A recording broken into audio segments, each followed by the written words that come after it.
आज मैं आपको इस अपने वीएस क्लासेस में संधि के बारे में बताने चल रहा हूँ।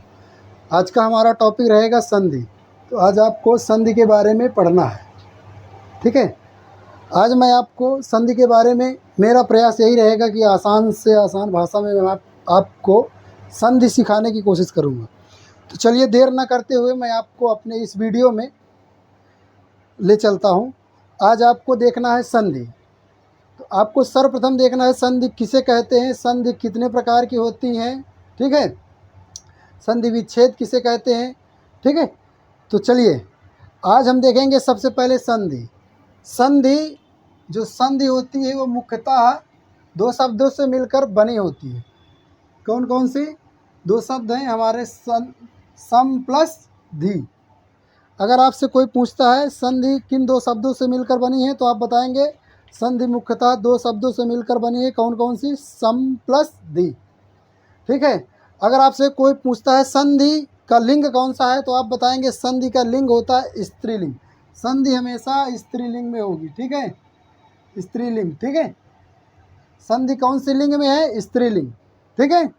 अगर आपसे कोई पूछता है संधि का शाब्दिक अर्थ क्या होता है, तो संधि का जो शाब्दिक अर्थ होता है जोड़ या मेल।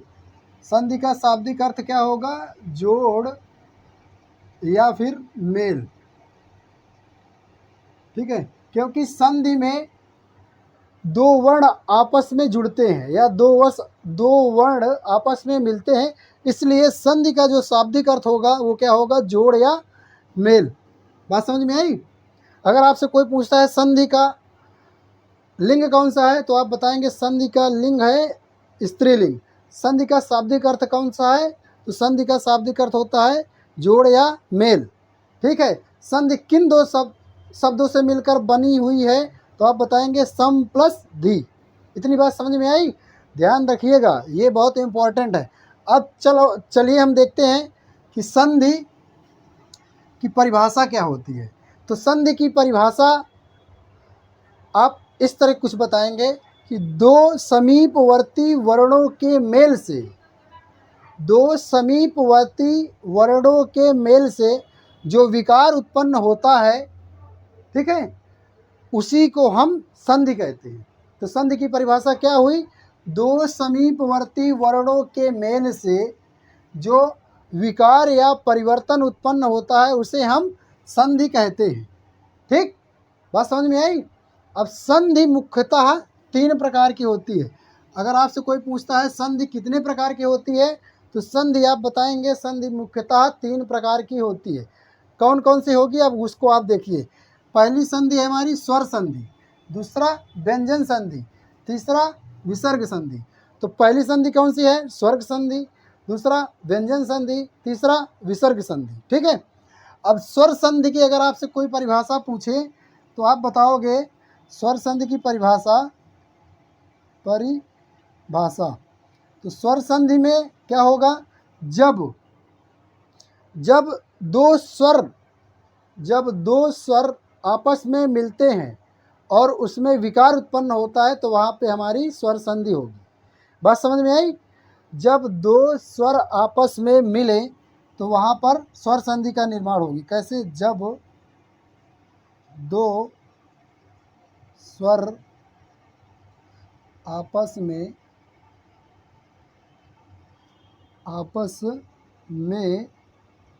मिलते हैं या मिलकर विकार उत्पन्न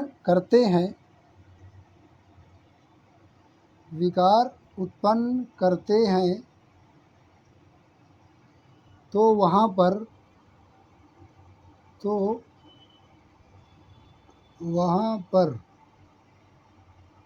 तो वहाँ पर स्वर संधि होती है।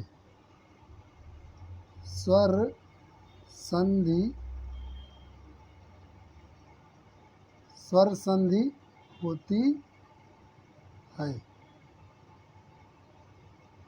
इतनी बात समझ में आई? स्वर संधि की अगर आपसे कोई परिभाषा पूछता है तो आप बताएंगे जब दो स्वर आपस में मिलते हैं और विकार उत्पन्न होता है तो वहाँ पर स्वर संधि होती है। बात समझ में आई? इसको और आसान शब्दों में आप बता सकते हैं कि जब दो स्वर आपस में मिले तो वहाँ पर स्वर संधि का निर्माण होता है। बात समझ में आई?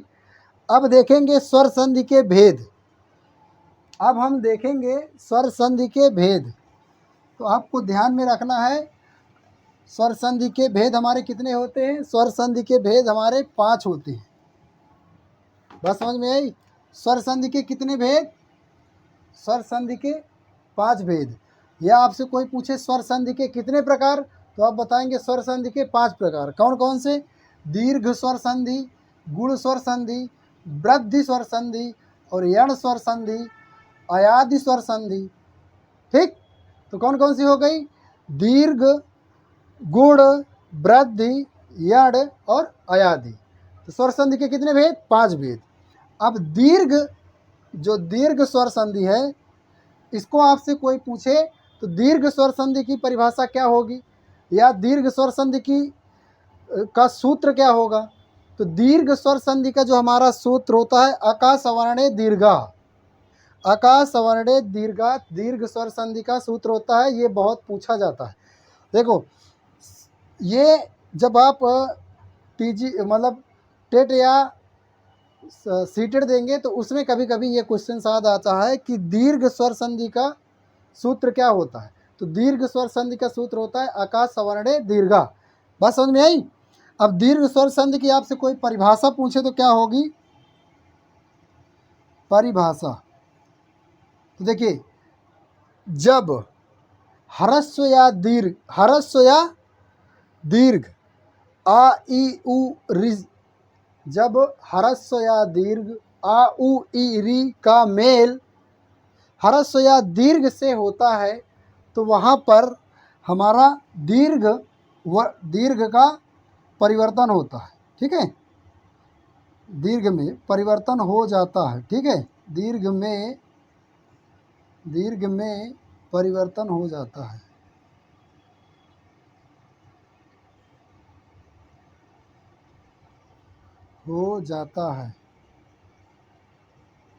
तो वहाँ पर दीर्घ स्वर संधि होगी। कैसे?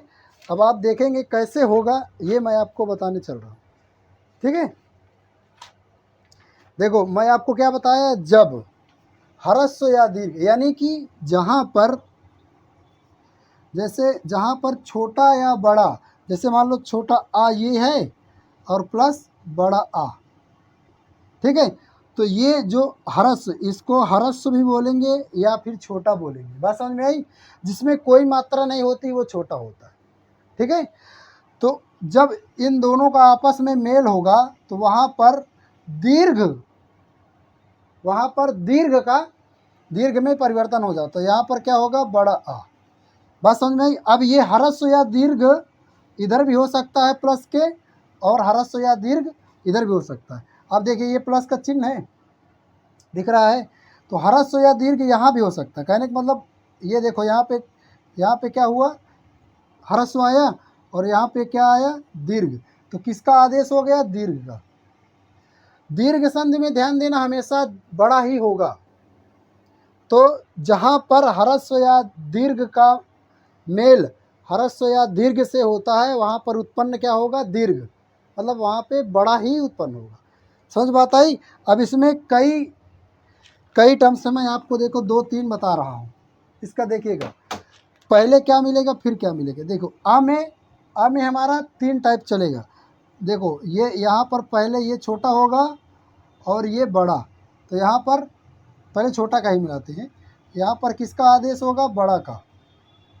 बात समझ में आई? और यहाँ पर देखो छोटा आ प्लस जब बड़ा आ मिलेगा तब भी किसका निर्माण होगा? बड़ा आ का निर्माण।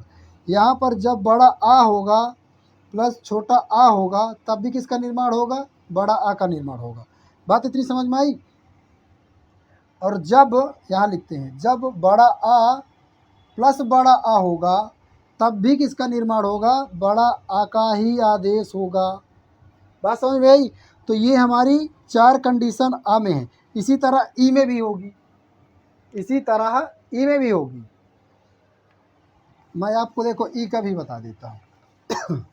इसी तरह हमारा क्या होगा? ई का भी होगा। ये दीर्घ संधि का है। दीर्घ संधि में इसी तरह आप देखेंगे ई में भी कुछ इस तरह होगा। छोटी जब मिलेगी तब भी किसका निर्माण होगा, बड़ी ई का। जब छोटी ई मिलेगी तब भी बड़ी ई का, यानी दीर्घ का निर्माण होगा। जब छोटी ई प्लस बड़ी ई मिलेगी तब भी किसका निर्माण होगा, दीर्घ का। जब यहाँ पर छोटी ई प्लस यहाँ पर बड़ी ई हो जाए, मतलब यहाँ पर बड़ी ई प्लस के इधर छोटी ई, तो यहाँ पर भी हमारी बड़ी ई का निर्माण होगा। यहाँ पर बड़ी ई अगर आ जाएगी प्लस बड़ी ई आ जाएगी तब भी बड़ी ई का निर्माण होगा। तो बात समझ में आई।